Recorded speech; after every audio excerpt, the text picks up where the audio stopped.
Thanks for tapping in to Untapped Keg. I'm RJ Zimmerman, and I'm excited to be joined by my friend and host of Here for the Dads podcast, Myer Krah. How you doing today, Myer? I'm good, man. This feels good to be back. Dude, I miss you. This is it's been a while since I've seen your face, man. It's been way too long. I see you every once in a while on social media, but like I've taken a hiatus that I have a video coming out soon. I don't know if it's probably gonna be a Monday, like right after. So for those don't know, we're recording right before Thanksgiving. After the holiday, like I'm coming out of hibernation, quote unquote. And I got some videos ready to go, but Oh, there it's we been a go. minute. Yeah, the people miss you, man. That's all. And I've moved since the last time we've done a podcast too. So it's not in Yes. person. We went from virtual to doing it in person, and now we're back virtual. At least we're continuing to do them together. And it's a great way to have a long form conversation. Like we'll talk on the phone. Like what people, sometimes I say my friend on here, but seriously, you're my friend. So we'll have conversations on the phone and stuff. But this is a good excuse to have these long form conversations about topics that maybe we wouldn't talk about otherwise. Yeah, sometimes we do get into deep conversations, but they're just so sporadic. Like we Mm. we will hop from topic to topic. But I do need this excuse though. This when I'm just on the phone, my wife doesn't care if the kids bother me. But when I'm doing a podcast, I get to lock the door. So Oh yeah, that's that. Take advantage when you can. That's what it's about. Um, you know what? One thing I want to do that I haven't done before for those who don't know, this might be your first podcast you're listening to.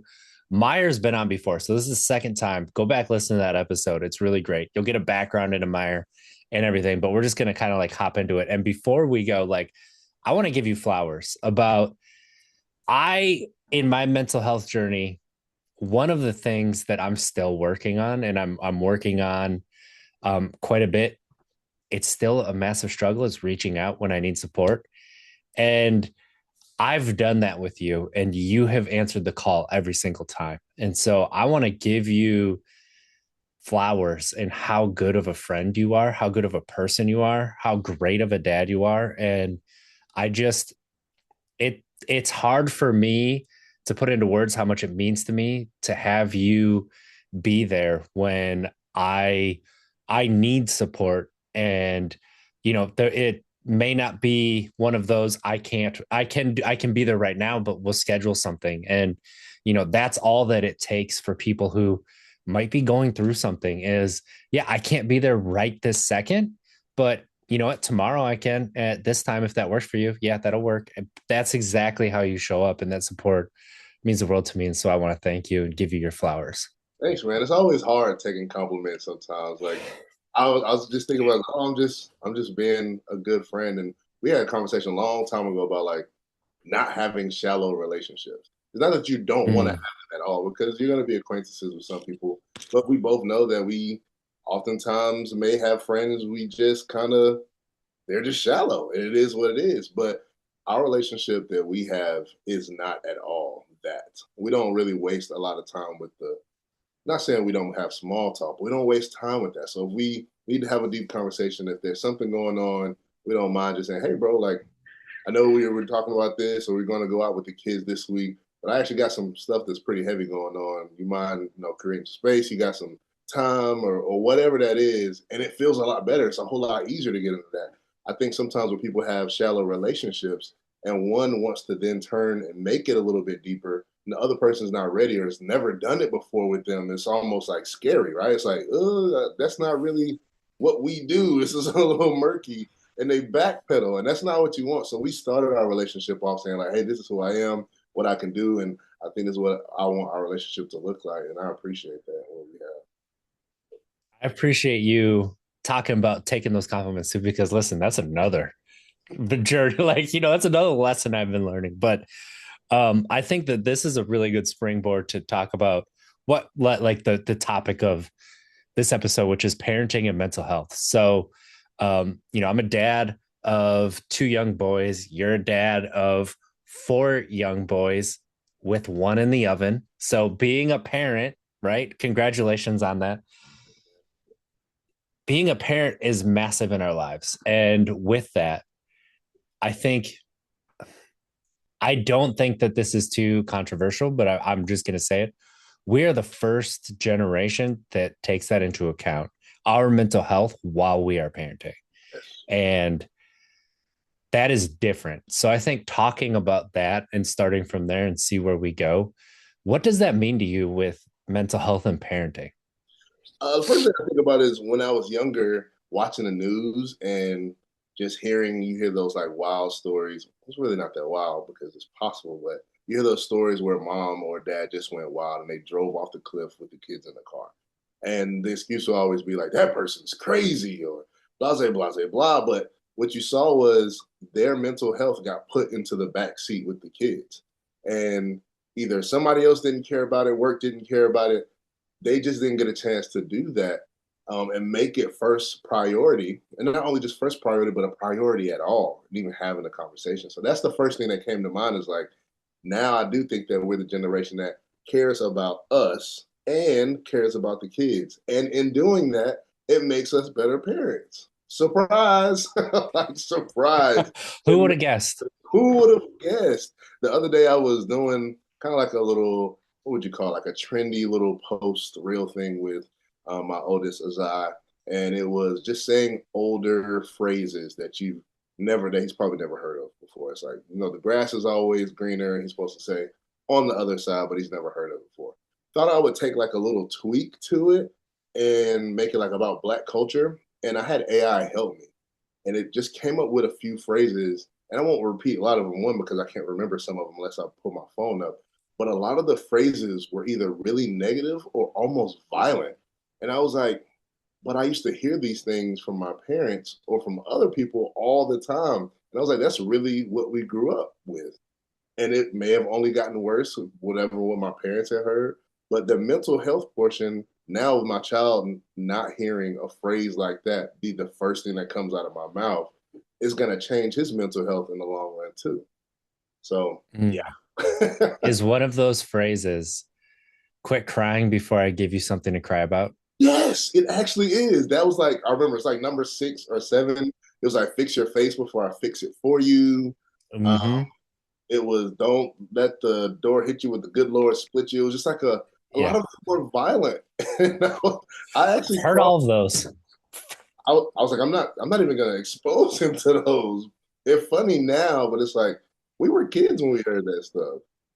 It's it's funny, but it's funny because we survived it. Like it's one of those things, right? Like it's funny and we can laugh about it Yeah. because that was our life. Yeah, absolutely. It absolutely was. And it's hard sometimes not to use that as an excuse towards our kids. They're like, you should be happy with what you got because you have no clue what I went through. Because a lot of people or parents will use that as an excuse, like, I don't Oh spank you. yeah. I used to get the belt for doing something like that. You know what my dad would have did to me if I would have responded to him in that way? That's is that your target? Is that your goal to just be, yes, we want to be better than our parents, but it's like the goal isn't about being better than a certain group or generation. The goal is to be the best parent that we could possibly be, period. And not just that, but this is something that I think we've talked about before, but it's a good place to like bring it up. But I was listening when I first started listening to 10% Happier and Buddhism and things like that. Like, I've been really into different philosophies and stuff, and I was listening to it, and we were leaving the park. I think Anari was 4, maybe almost 5, or they were younger. And Anari's just being so angry we have to leave the park. We went to the park for 3 hours. We're leaving the park. It's almost 7 p.m. And I'm like, we have to leave so that you can eat. We're not leaving like because you haven't been here for a while. We've been here for a long time. So, you know, calm down. And all of a sudden, I was just like, I heard something about gratitude.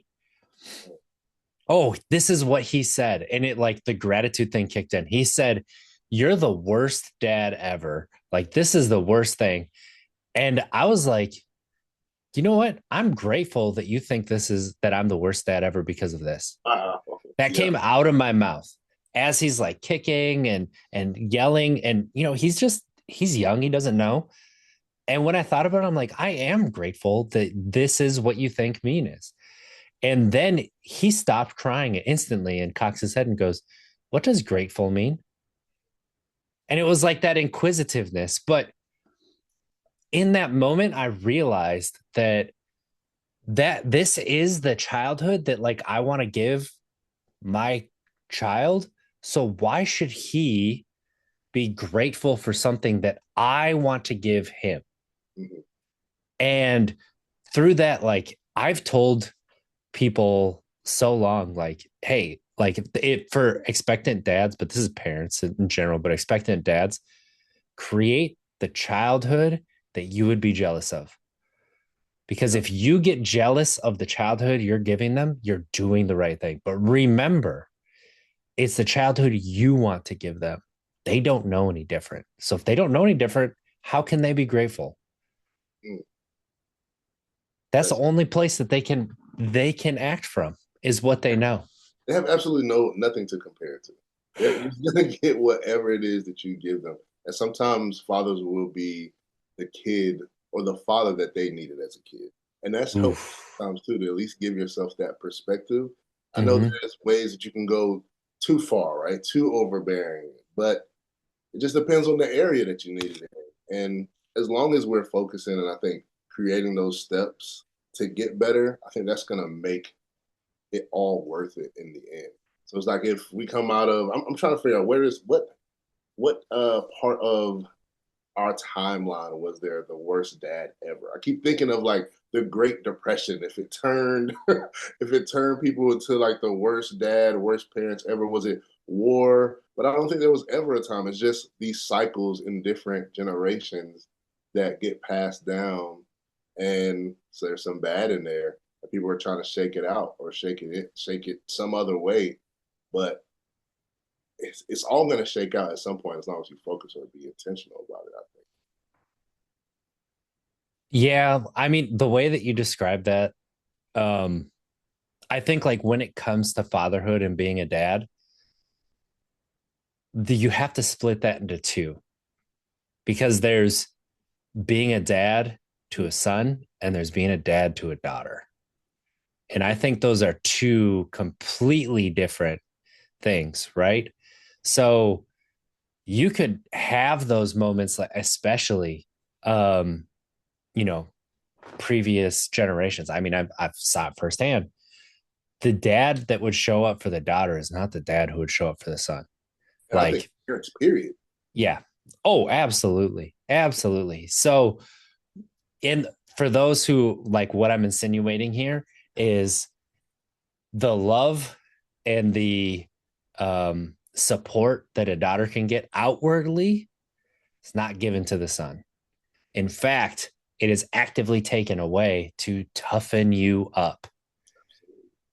And with that, you want to talk about being a dad with mental health, like for how much of our early adulthood was it mental health looked at as that negative thing, like you're crazy, you're going to a shrink, you're going to therapy, like are you at a breaking point, like suicidal, like what's going on? Why do we feel like we have to get to our wits end before we can get help? I don't Right. understand that. That is the men's mentality, or something that's been not mentality, something that's been taught to us that we've been Yeah. conditioned to believe is that you're not strong unless you can hold as many grocery bags full of Mm. emotions and just stuff as possible until you reach that breaking point. And that's when you go get help. What? Why is that it? There's I think a lot about like men and showing their emotions because just how much of a metamorphosis I've gone through in the past 3 years with my emotions. And one of the things that I thought about is I would say it's more often men drink to the point of having a devastating hangover. And I've thought about why that is. And it's because it's one of the only socially acceptable ways for a man to actually be in pain.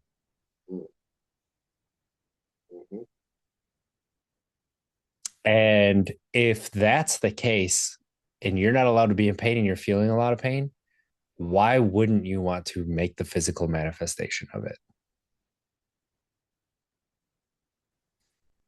Feels like that's the only route. Like that's Mm, the only chance that you're gonna get to get it out and to have your friends around and the people that you actually want or need. And sometimes that drinking is taking part of it alone, but you still feel it mm-hmm. until you just pass out and go to sleep and don't feel anything else, so you can move on to the next day and probably do it again because you're going to start feeling it again. But it's sad that that's where that's what we've been conditioned to think, and to not understand that we're allowed, or we should be allowed, to let our pain show through our mouth, that we can talk about it, Yeah. that we can only feel it when it's on the field, right? On the football field, on the Mm, baseball field. When pain takes place there, it's okay, right? You're in a contact sport, or you pull the hamstring and everybody understands. But when you want to talk about the breakup, or your father passing away, or having a alcoholic in the home and it's tearing you apart, you can't talk about that. You can't have those conversations. The things that's happening on the inside, you got to go. You got to go take it to the bottle every time. It's pretty sad. And the other day, I was at a men's group, and a father came down and he wanted to have a conversation just with the guys. He actually drove about 2 hours. He had a pretty traumatic situation that happened in his life where sent his daughter off to college, and at some point she was stabbed and killed by her roommate. No justice had been found. He hasn't found relief. He's no longer married either, so he's single and at home by himself. I don't think he has a dog. And he came to us, and pretty much the first words he said was, "I am not strong. I need you guys." And my first thought was, you can need us and still be strong. But his first thought was, because I need somebody else, I'm weak. I am a weak man. I'm no longer strong. I need you guys to help me up. And I was like, we got to get out of that mentality. That can't, I don't, that's not something I want to teach my kids. when was it that you realized you could take care of your mental health and it would benefit your family? It's probably actually pretty recently, like within the last 2 years, honestly, before maybe I started my own podcast, that talking about anything or recognizing what my actual emotions were, because that was the first step. Like, I was having feelings about things and just kind of brushing it off as like, oh, I'm just having a bad day. Or, I'll be sad about this, but I'll just do this instead. I'll drink, and, I'll feel better about it. It's going to go away. I wasn't trying to analyze whatever the emotion was and then try to piece a part of my life to it and talk to somebody about it. So I would say only about 1 or 2 years ago. And I think it's really only because of this new found conversation that seems like it's like it's on everybody's mind now, talking about mental health and mental health crisis, and men being able to talk about their own emotions. It seemed like it was so new, as if it's really not that profound. It is and it's not. We should have been able to do this a long time ago. But what about you? Oof. When was it? When did I realize? Well, it was when my ex-wife came to me and asked for a divorce the first time.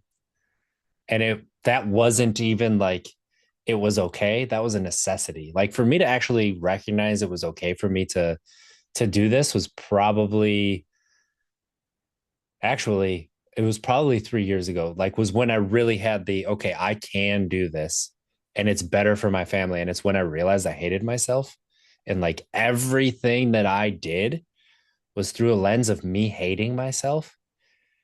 And I could see like how all of these actions that I did, like all of the things that I did that I was the most ashamed of, or the things that I did that were not good decisions looking back on it, I made that choice because I hated myself. And so I thought that this was what I had to do because I didn't deserve that good thing. Right. So when I recognized that, like that, it was like, I want to fix this because I held it against my kids that they love their dad. And so I don't want to go through life with that.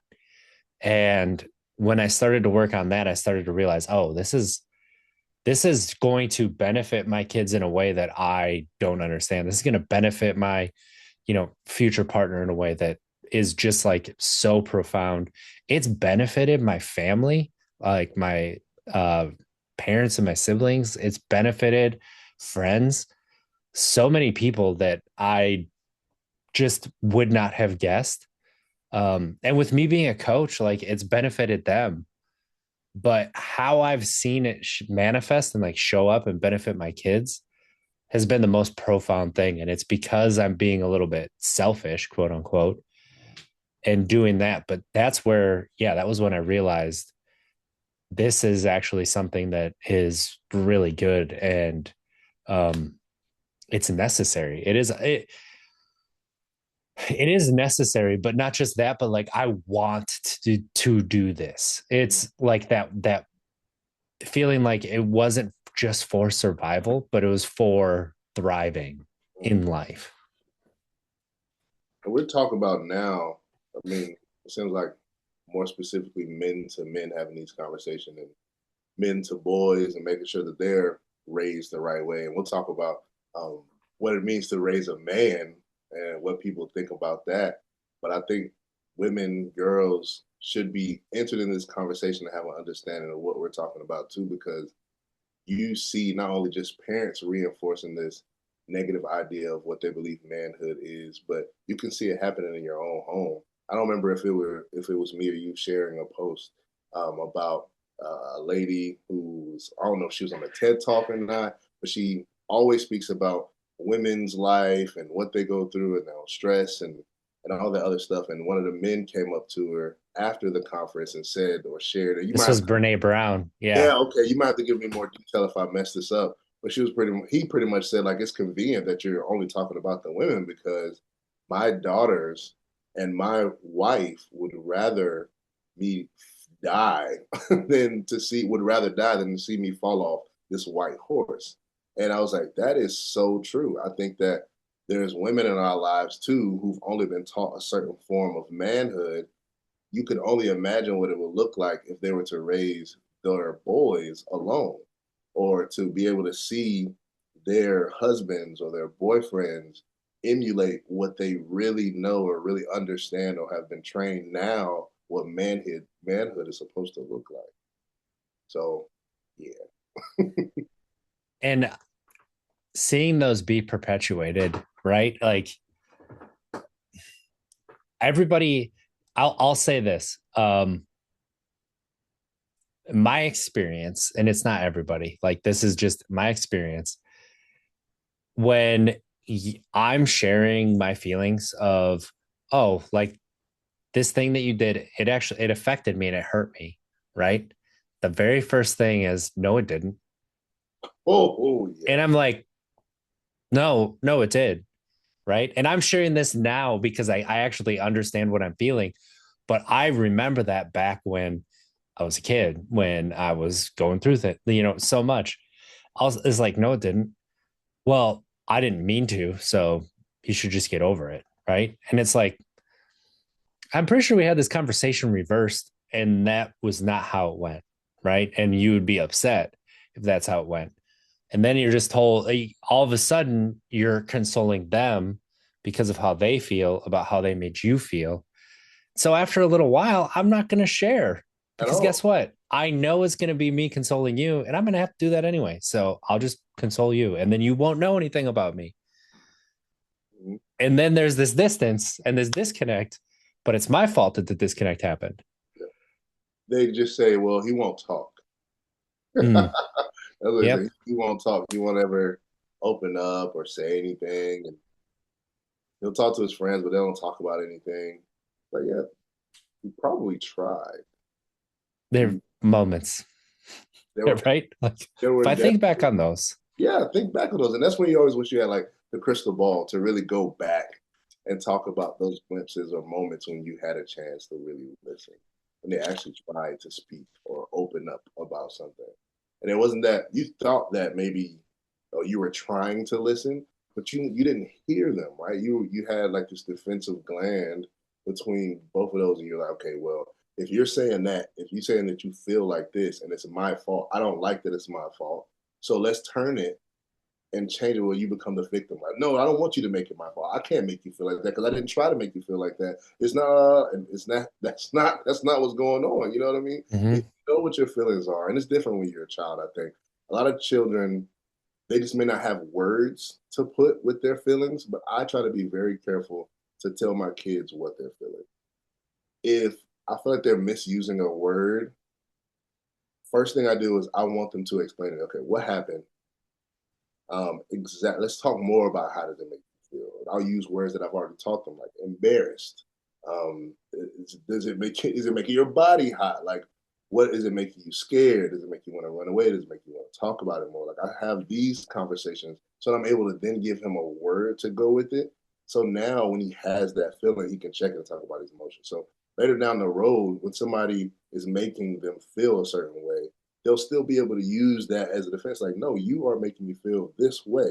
And yes, I understand that you don't like to hear that.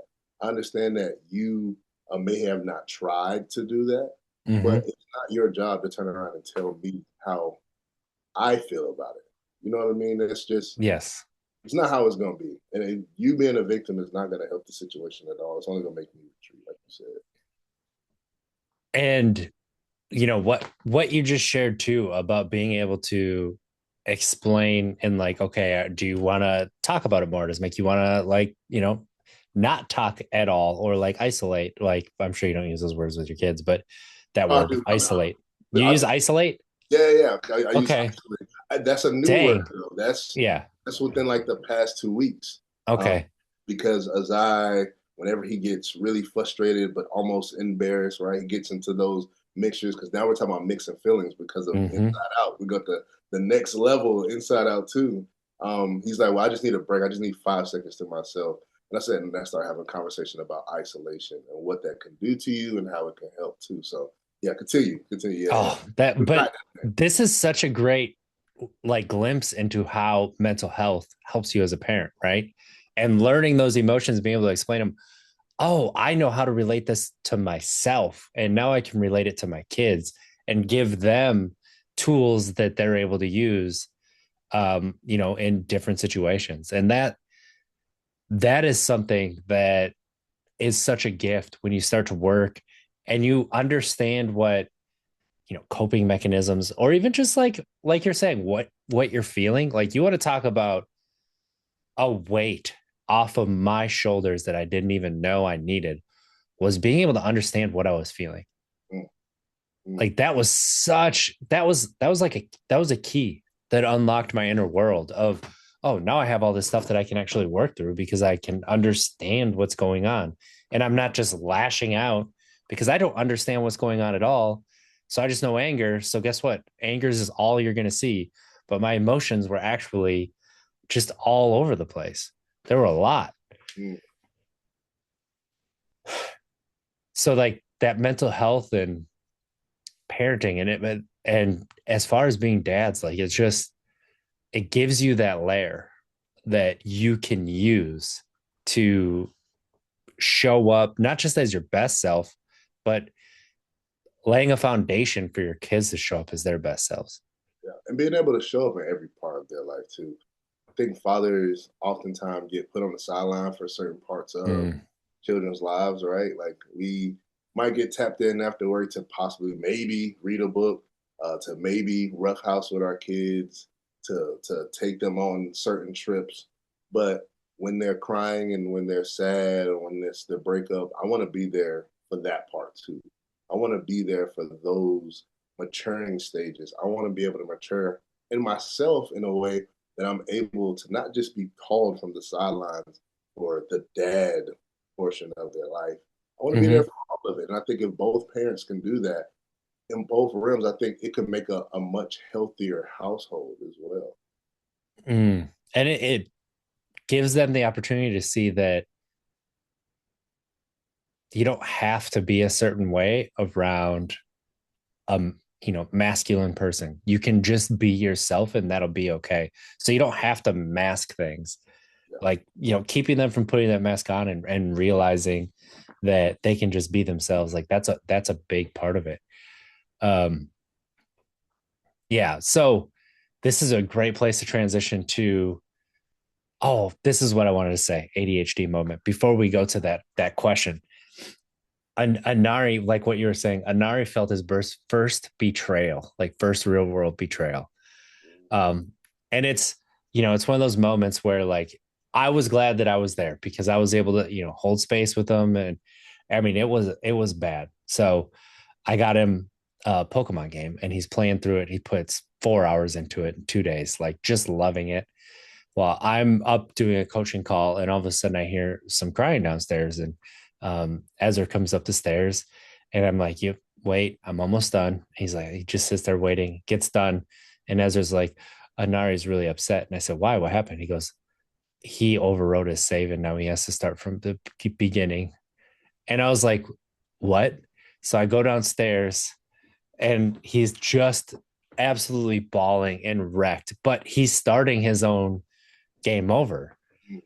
And we're talking about it, and he doesn't realize that this is betrayal, but what he was feeling was betrayal.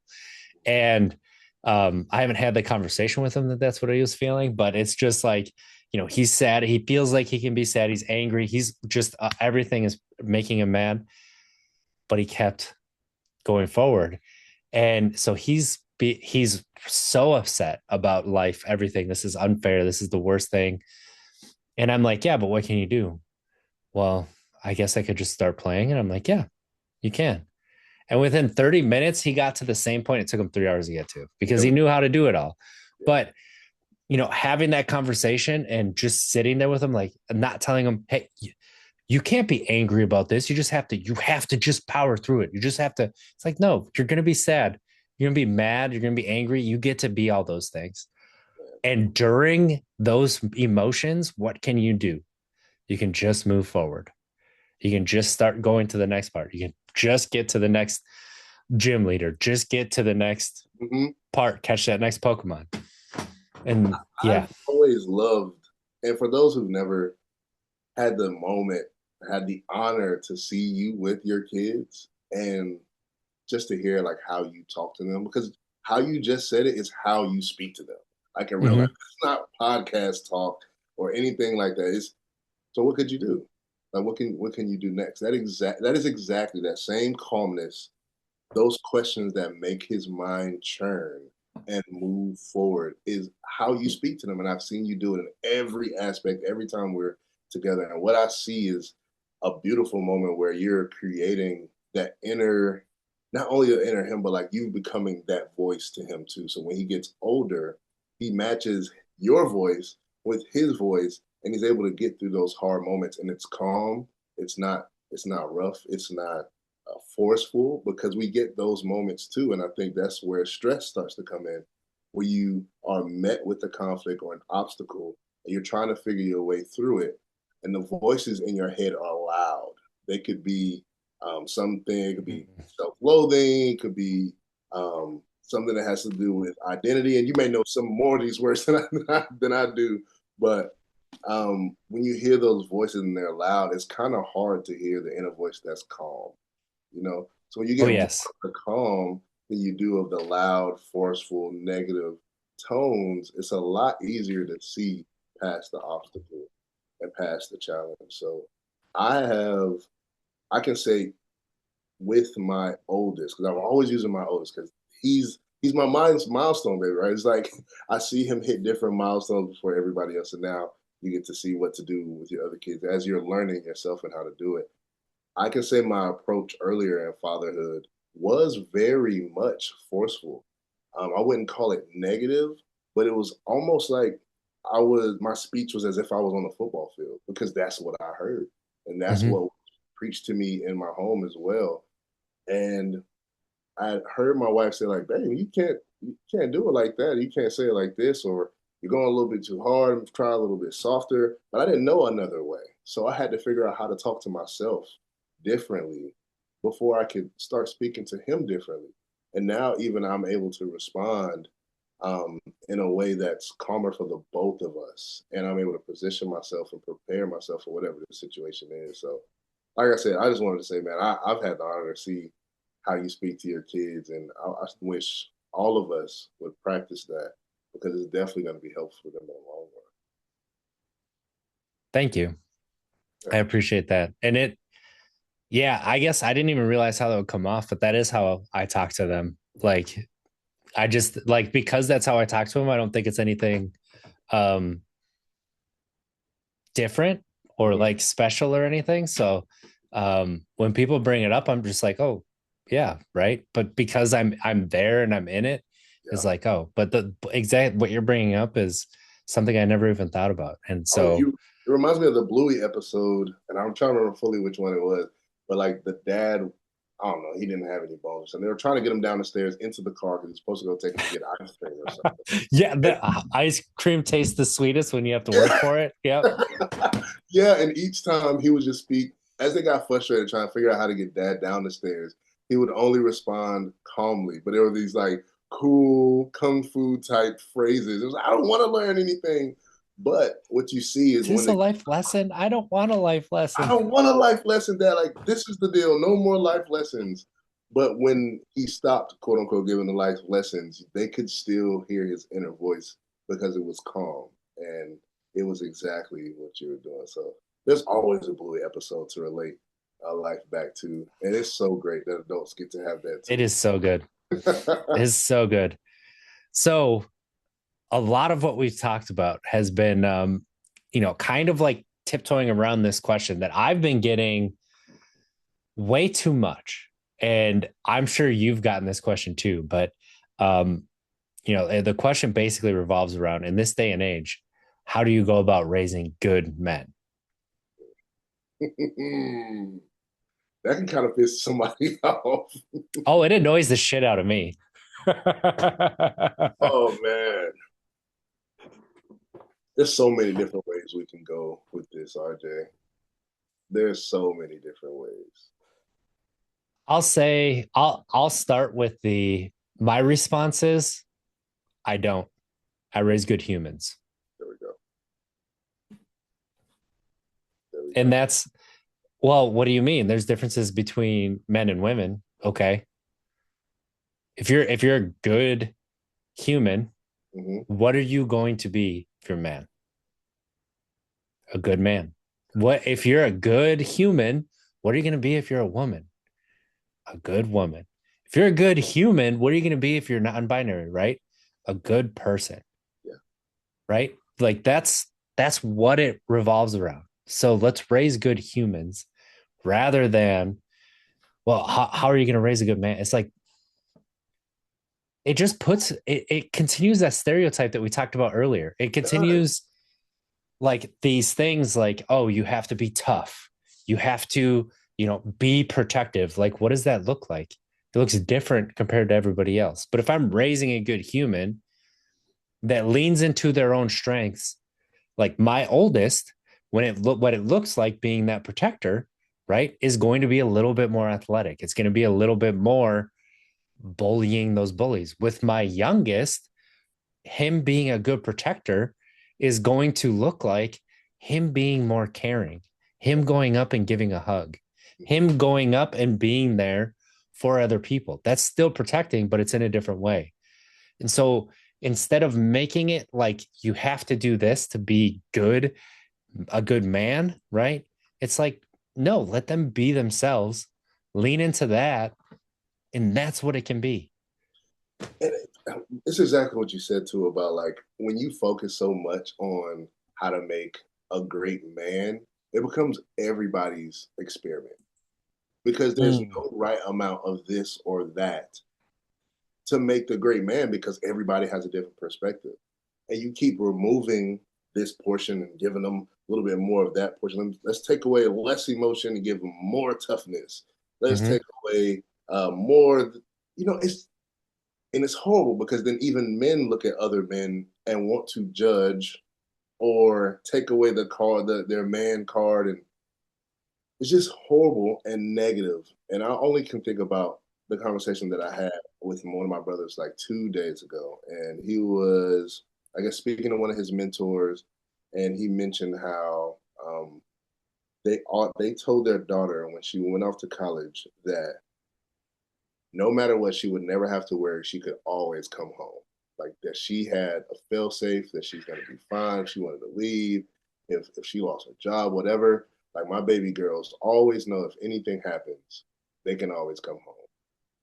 And he thought it was so profound and beautiful. He's like, I want this to happen for me if I have girls, blah, blah, blah. And I was like, well, what if you have boys? Do you recognize your boys need to hear that too, if not more? Because we are struggling mentally with the idea that there's nobody there when we fall. Like that is portion of the mental health crisis that men are going through. It's because when we lose our job, when we want to quit college, when we, whatever that obstacle is that's making us fall, we feel like we have nowhere to go. And if our parents are also in that conversation and we feel like we can't even come home, what do you think they're going to do? They're going to spin out. They're going to crash out. They're going to find something else. And that was one of the first things that came to mind as far as the conversation of what it looks like to build a great man is to build a great person, period. To build and help raise a great human being. And they're going to use those strengths and those gifts, whatever they are, in the right way, I think. Mm. And that, so here's something that like like this mental health journey and things have brought me to, and it's part of, raising a good human is when my kids do something that I'm proud of. I don't always tell them I'm proud of them for doing that. I will reserve those moments for when they tell me they enjoy doing something, right? And I'm like, I'm proud of you because you're being you, right? I'm Exactly. not proud of you because you did something. I'm proud of you because you're being you, Okay, I get it. I get it. right? And so, like, I don't want them to think like to get praise from me, they have to do something the perfect way or the best way. Or like if they try something, if they say they're really scared to do something and they do it, it's like, I'm proud of you, right, for giving that a shot, for being true to yourself. You really wanted to do it, but you're nervous and you did it anyway. I'm proud of you. And part of this is because a lot of the time, like when we're searching for that pride, right? We want people to say they're proud of us, but we think we have to do certain things to get that moment of pride, which is take a lot of suffering, Mm, right? Which is fight through a lot of like crap or deal with a lot of pain, or there's so many moments that are negative that we think we have to take on because of exactly what you're talking about. I have to do all of this because there's nobody else that'll be there for me. mhm. And It's why do so we do it? it's so Because lonely, we want that pride, but it's not our own pride that we want. We want somebody else to tell us they're proud of us. and it's so lonely, and nobody. Oh, yeah. That's such a lonely idea and thought.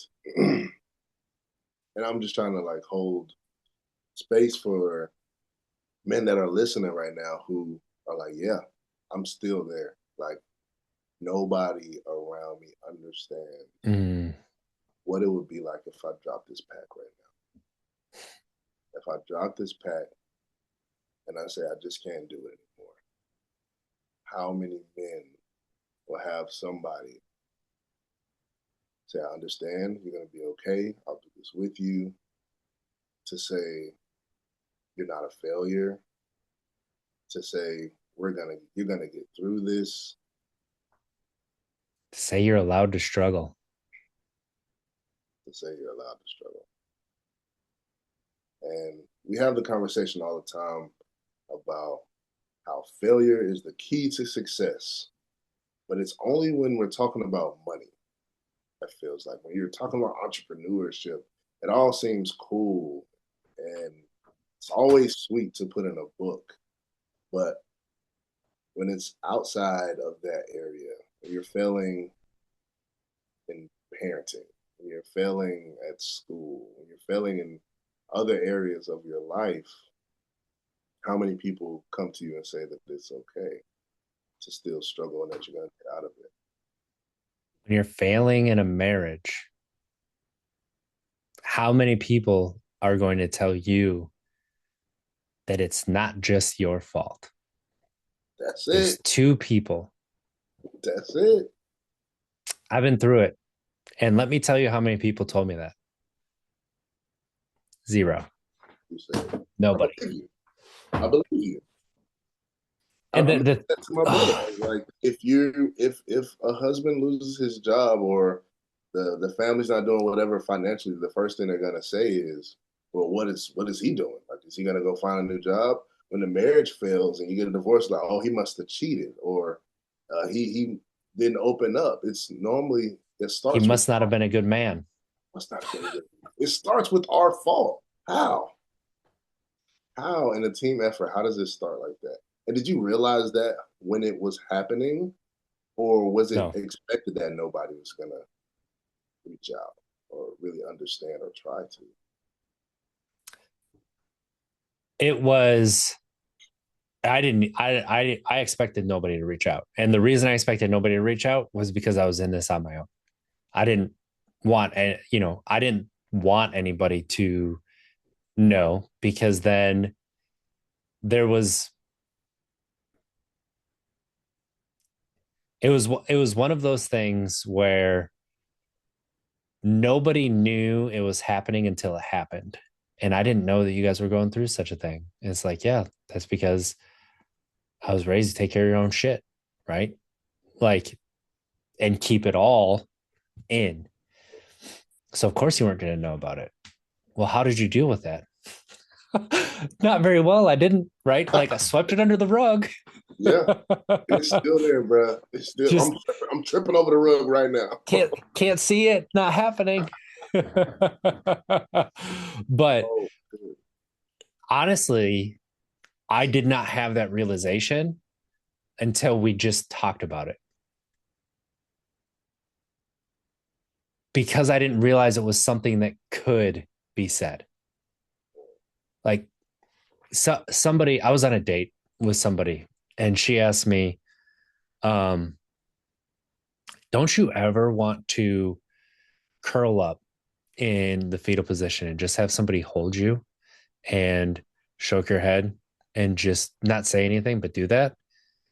And I looked at her and I said, that's an option. And it was half in jest yeah. and half in, that's an option for real.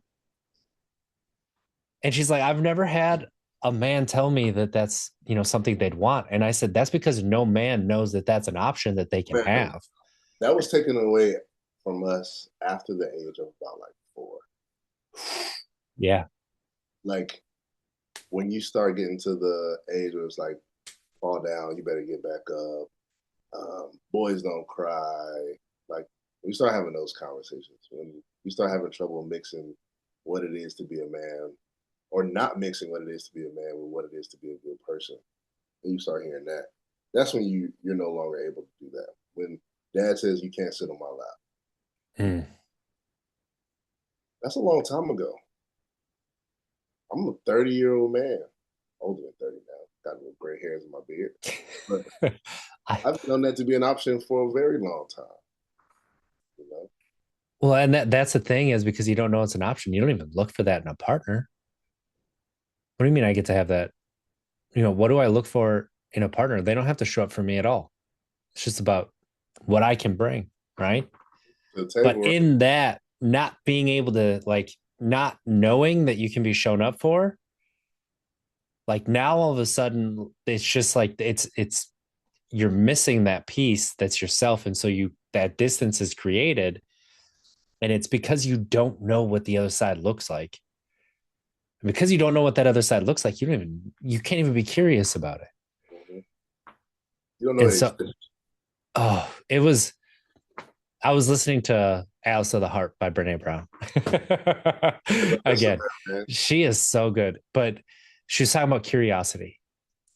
And she's like, something that's interesting about curiosity that I think is maybe insinuated, but it's not ever spoken and it needs to be spoken here is you cannot be curious about something you don't know. The only time you can be curious is if you know something and you want to find out more about it, right? And so, how much of this, like, I think this conversation, it might sound to people like, we're talking about ways that we can do better in raising good humans and like the breaking through that I don't even want to say masculinity, but just that stereotypical man bullshit. But really it's just calling to attention like what's possible. Like what didn't we know that now we know that we want other people to know.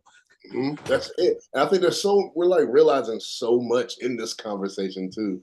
And it's Yeah. always a breath of fresh air to have these conversations because I feel like the more we have them, the more it'll pop up in our head when we feel like we need to course correct in our own home or in our parenting or honestly in just being a person, period. I can jump back to these conversations that we have. Or if anybody leaves a comment, it's like, oh yeah, this happened to me or this too, or blah, blah, blah, try this. Like all these different things pop up in my head. It's like, oh, I can shift this way. But like you said, if we never hear any other idea, concept, or never have these conversations, you don't even know it exists. Mm. You don't even know it's I powerful. I used to say when I would hear something like this, yeah, that works for you. That wouldn't work for me. And part of that is because I was so far removed from that being a possibility. I didn't realize that it actually could be for me. Like, here's a really good example of something that we talked about a little bit earlier. I did not think that I could be proud of myself until I was actually proud of myself. And in the moment I recognized I was proud of myself, oh man, the water works. You mean this is real? This isn't some fairy tale that people talk about? You mean I'm not so far away from this that I didn't think it was even possible, but like I could actually bring myself to be proud of myself? What? That is, I think when we start so far away and so far removed, that is where it's like, I'll never be able to get there. But it's just like giving those first, like, oh, that is, could possibly be an option. Okay. Like I would hear stories about people like when they're sick, like other men, and they'd be like, "Oh yeah, I get, soup brought to me. Like, I get to." I'm like, "You get to be sick? What's that like?" Right. And they're You they're just so looking at me like, "What are you talking about?" I'm like, "Even if I'm sick, I ain't fucking getting that, right. right?" Like they don't. I don't want listeners to think that we're only talking about just dads, right? And only like Yeah. just fathers. Like yes, we're talking about men, and this is a big root of what we're talking about, but this could be anybody in any Yes. growing up in any space, in any way, could be far removed from something that they actually need, that they don't even know is possible. And it's sad and it's scary, but it's a real deal. Yeah. It's a And real I'm not just talking about like my failed marriage. It's not even failed, right? Like that's something else I've been hearing, but like my marriage is no longer a marriage. The marriage that ended, it just ended. It yeah. doesn't mean it's a failure, right? Like because it's no longer there, but it's other areas of my life. Like if I'm at work and I'm a foreman of a high voltage line crew, I'm not allowed to have an off day. I'm not allowed to be sick Mm, until I created the environment because I had control over that where anybody else could be have an off day or be sick. And guess what? That meant that I could have an off day or be sick too, and they'd be able to pick up the slack. there you go. And so recognizing, oh, I have some control over this environment. And that's And what so it's what about. can I do? Yeah. Creating the environment. Go ahead. I didn't mean to cut you off, but that's what it's about. It's about creating that environment. It's having that understanding that I can start by, this is where the being the person that, you want or be, what is it? Being the person who you want to end up with, like relationship wise, right? Mm, Or where it starts with being being the adult that you want your kids to be. right? You could start there too. But creating that environment that you want to be able to get to, you can create that environment right now with just a simple step. If somebody needs a hand, okay, give that hand. Somebody like if somebody's not feeling well, let them not feel well. It's okay. Like there are moments where you can step in and create that environment that it doesn't require the other person to do anything else. That's it. It's like if you go to somebody and you're vulnerable with them, and you continue to have vulnerable conversations with them, at some point they're probably gonna feel comfortable with having a vulnerable conversation with you. Mm. If when anybody walks through my front door, I hop up out of my seat and I hug them. How you doing? We talk about like quarantining the front door, right? Making sure that it's all about love and you push them with love and lead with love in the front door. That way, whatever happened before they walk through that doorstep, it stays outside of the home. When you do that and you start creating those different environments, they really do stick. They really do, especially when you have kids because they don't know anything else. They don't have anything else to compare it to. So when you mention like, I love that you think that this is the worst, that I'm the worst dad. Like this is good. Yeah. It's good. It's because this is the environment that I'm creating. I want the worst to be great. Actually, great. It should be your worst should be way up here. Mm-hmm. And I think sometimes people are afraid or don't know what first step to take when they're talking about creating the environment because it's something that they didn't have. So it's like I've never been in an environment where I could be vulnerable, or I've never been in an environment where we just hug and be able to talk about our day or have dinner all at the table at the same time. The first step is to just do it. But what would you say to somebody who doesn't know where to start? So that's a really good question. And exact what came to mind for me, and at being like an alcohol-free life coach and helping people like change their relationship with alcohol, this question comes up quite a bit in that area. But the truth is, if you want to change, you have to do something different. So if you don't know where to start, do anything different. All right. Walk into your house. If you want to create that environment where when you come in, it's all love, right? And that's the environment that I want. Okay. So when I walk in, I'm going to smile and say, hey, everybody. Right. And like create that, even if I'm not feeling it, I'm faking it. And I'm just like, instead of walking in and not saying anything and kind of like stomping and like, why isn't anybody saying anything to me? Just walk in and, hey, what, grab your kids. Hey, could I have a hug? Hey, how was your day today?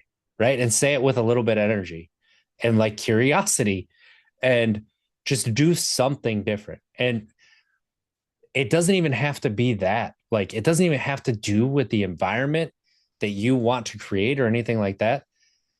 You can do it like, let's say you go for walks at night after dinner. And let's say you turn right at the end of the driveway, turn left and see what happens. Right.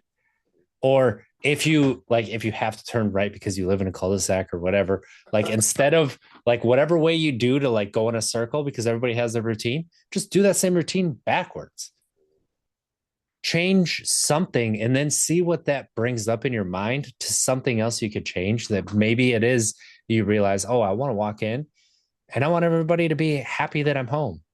So I'm going to be happy that I'm home. Right. Or I'm going to be joyous that I'm home, or I'm going to show excitement that I'm home because I want to be there and I want to feel that. So I need to start with that. And then everybody else will start to be excited quicker than I realize is possible. It's not going to take a year. It might take a week for you to actually see that.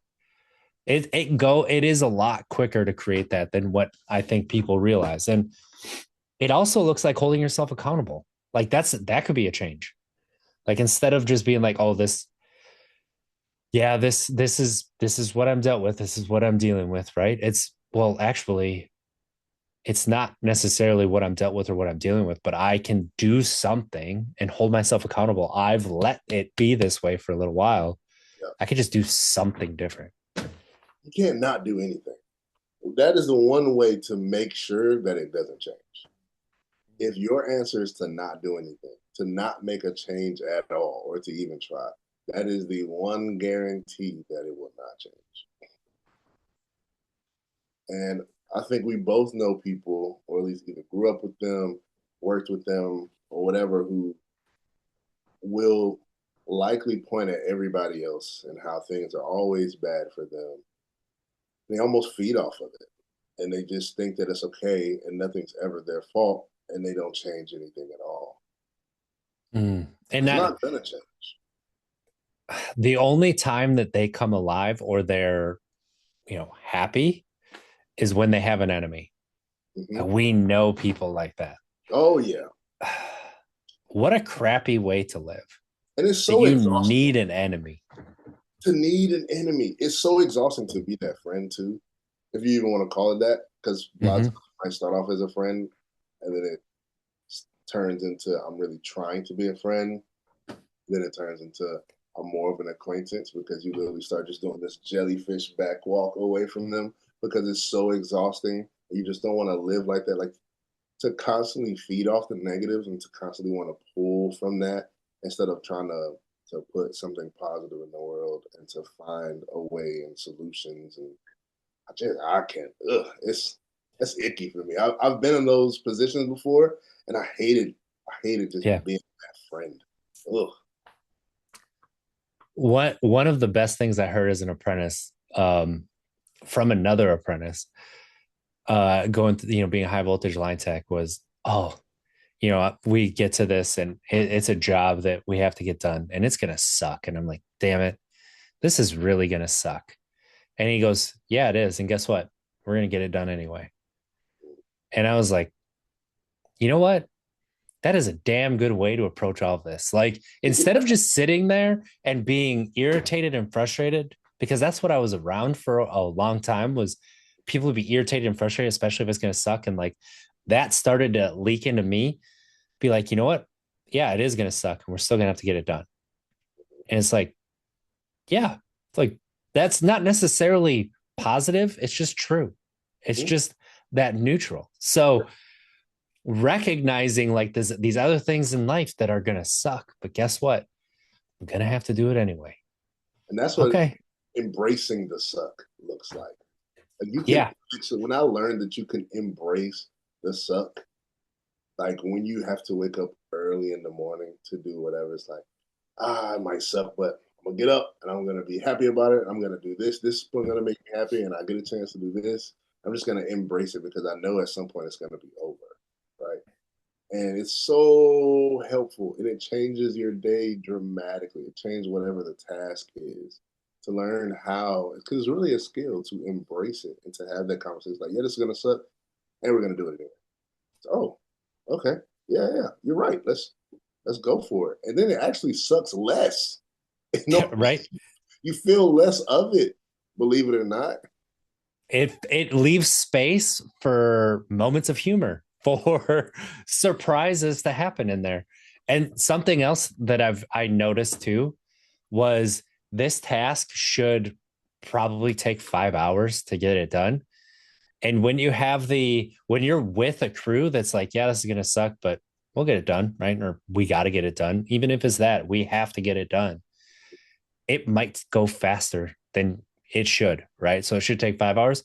Maybe it'll take 4.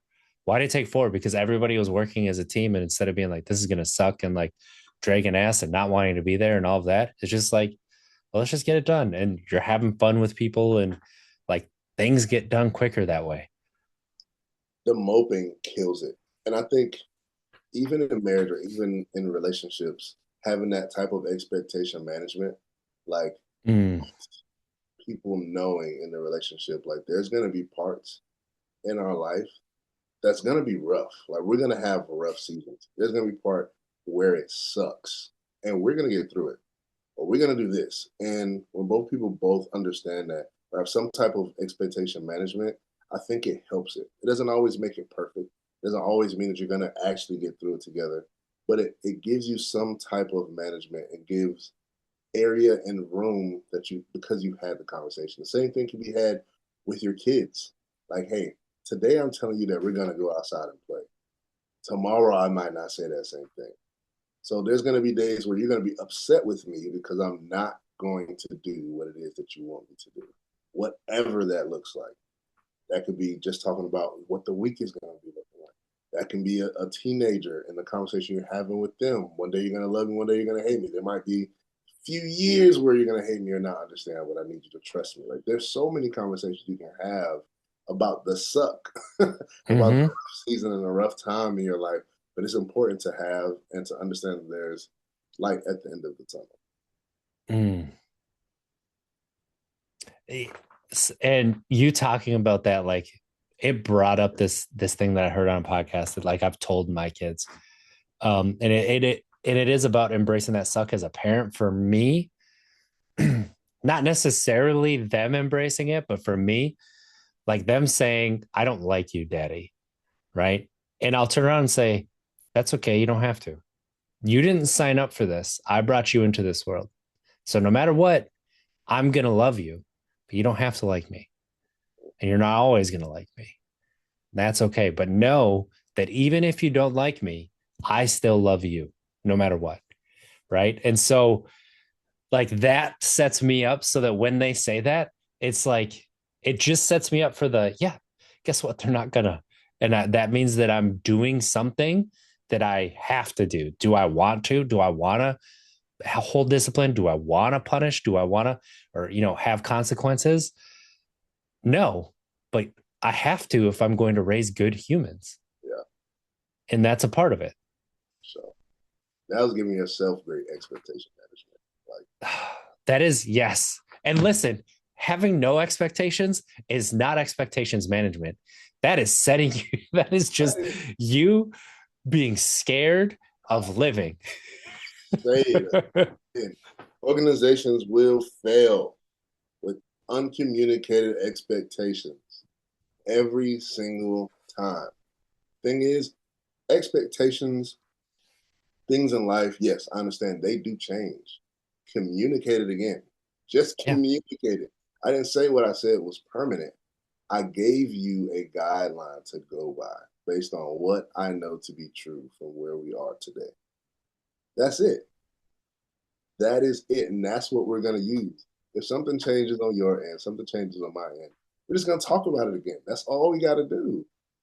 And it's not always an easy conversation, man. And when I had I think it might have been last Christmas, and we started talking about what it looks like to have hard conversations. And my best friend and his wife was here, Vad and Kayla. And sometimes we get a chance where the kids all fall asleep and nobody wakes up for a while. And it's just dandy. Like adults get to be adults and have good conversations. And that's what we're talking about is when to have those hard conversations. Like anytime it comes up is when it's time to have a hard conversation. No matter how good things are, you need to do it because some people get afraid to have it when things are going well, but you don't want to talk about it when things are going bad. So whatever it is, you need to figure out how to say it first and then to say it. And when you don't know how to say it, start there. That is my biggest thing. When I said that, it was like, well, I don't know what you mean. So what I mean by that is I will literally say, I don't know how to say this, and then I will finish the sentence with whatever it is I wanted to say.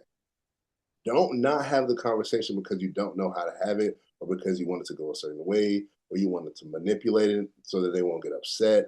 The conversation has to be had because whatever happens on the opposite side of not having it is exactly what you wanted to avoid in the beginning. And I hope that makes sense to somebody and I hope they use it and it's helpful. But yeah. Well, if nobody else says it, it's helpful to me.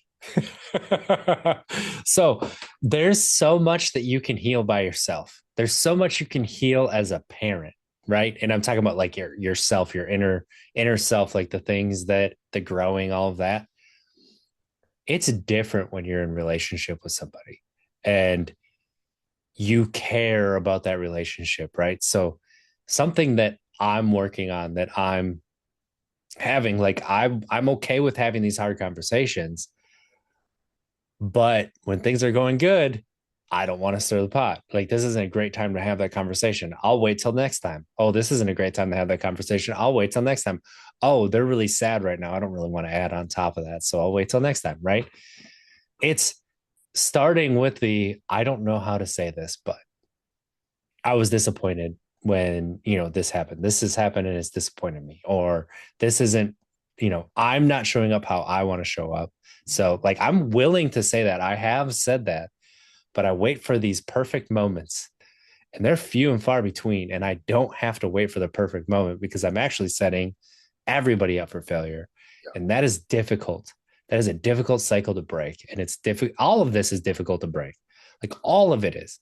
But there are just these different facets of your life where things are going to come into play. So I appreciate you sharing that because I'm going to use that for sure. And That is huge. It's hard for us all, though, right? Like, Mm-hmm. because let's say you don't have a lot of happy moments and a lot of happy times, right? Like, you just got out of the rut and you're trying to enjoy the moment. You just got to remember, if you want to have more moments in the future, that you got to get it out now, or maybe those moments won't happen at all. And we see Well, it happen in every movie too. It happens in every movie. Some yes. guy wants to tell the girl that this happened, and she wanted to say like, "Oh, I'm a princess, but I forgot to tell you," and la la la la. I almost started talking about Aladdin for a second too, but like, you want to tell him in the very beginning of the movie, and we see it happen. Everything go wrong the entire movie. That's literally what the movie is about. The plot is he didn't or she didn't get to say what they wanted to say in the beginning of the movie. All of this crap happened because they didn't, and then the end they found out and things are blissful, right? And if you need to have that tough conversation and you need to have it, are you enjoying those good moments anyway? Be honest with yourself. Or is it just not a bad moment? And so you think that the tough conversation is going to be a bad moment. And so, like, that absence of a bad moment means that it's a good moment. Is it really? Or is it on the other side of that tough conversation going to be the good moments?